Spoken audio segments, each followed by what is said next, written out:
Hi everyone, and welcome back to another how-to video. Today we're going to do lamb curry and homemade naan breads. So first thing you want to do is, because it's lamb, and just a personal thing I do, is I get the lamb cooked off for a long time before I start making the curry, just so that it can cook down a little bit better and it's not so chewy, because even good quality lamb can be a bit chewy and fatty. So you just put pack of lamb, which is 400 grams, in a dish, a bit of salt, bit of pepper, and then I'm going to throw in some chili flakes, and let's throw in a little bit of hot paprika. Now this is just so that the meat can infuse with a little bit of flavour, but it's going in the curry sauce anyway. A little bit of water, just to keep it a little bit moist. Wrap it in tin foil, and then that can go middle shelf, top shelf, in the oven on about 160, and that can stay in there for at least an hour just to cook. While we move on to the naan. Right, so the naan breads, 125 grams of plain flour into the bowl,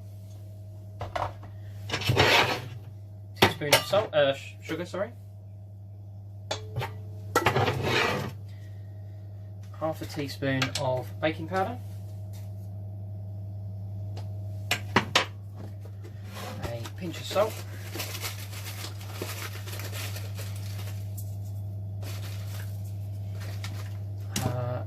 60 ml of milk. So put that down and start mixing.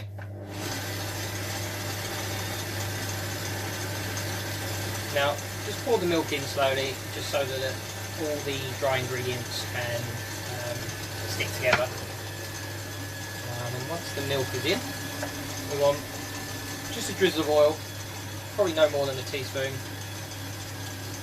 just to help it bind and give it a nice shine when it cooks.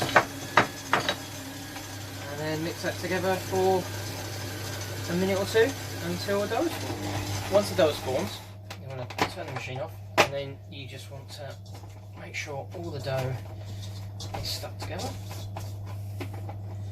And then take the bowl off. And then what you want to do is do our age-old trick of cover it in a damp cloth and put it somewhere warm to prove.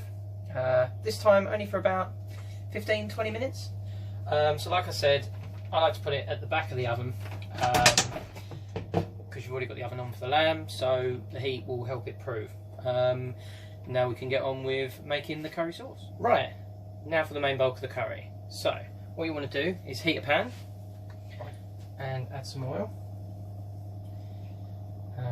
And then you want to throw in some vegetables. Now you don't have to add that many vegetables if you don't want to. Some onions and some peppers, just to get a base for the sauce, is fine. I've got onion, peppers, some sweet corn, peas, and a few mushrooms, all diced up small.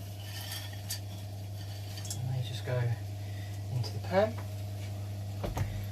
and then you just want to cook them out for a little bit.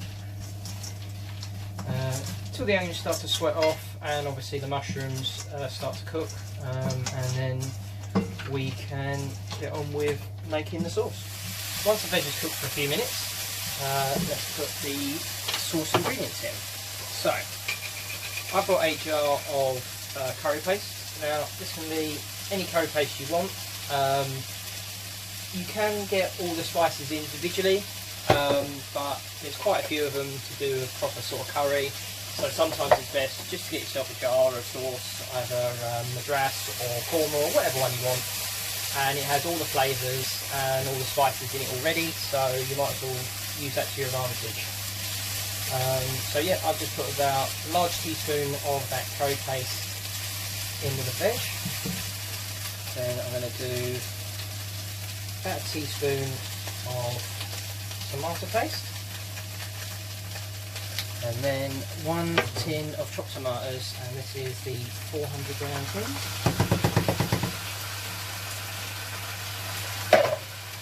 And just mix that all around.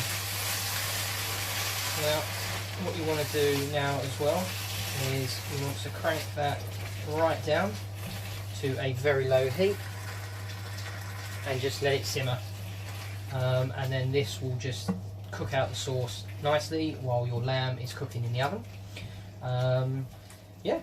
So while that sauce is now cooking out, we can now move on to finishing off the next bit for the naan breads.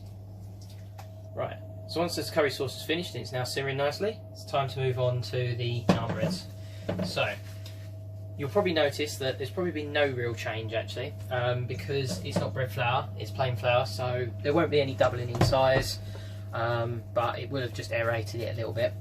So then you just want to roll it out and flatten it onto a flour board. So you want to roll it out nice and thin, and it can just be any old shape you want. You can keep it as one whole one or cut it into smaller ones, however you like. If you want to be clever and artistic, you can try and put it into the teardrop shape that normal naan breads look like, but if not, doesn't matter. And then put that on a paper tray. And then the next job we want to do is we want to get some garlic and some herbs and put that over the top. Right, so it's been just over the hour, so it's time to check the lamb.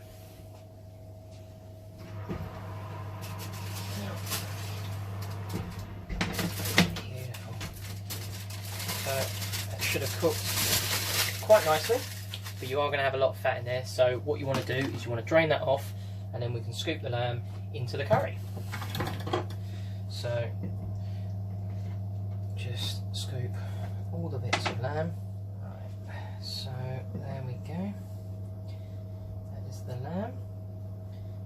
And like I said, it doesn't matter how good the meat is, you are going to get quite a lot of fat. Now you can put that to one side, you can let it cool and you can use it later on for something else, or just let it cool and then bin it. Don't pour it down your drains or anything because that will clog it.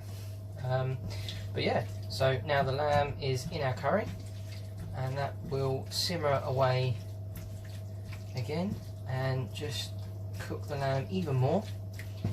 And give this a nice, beautiful flavour.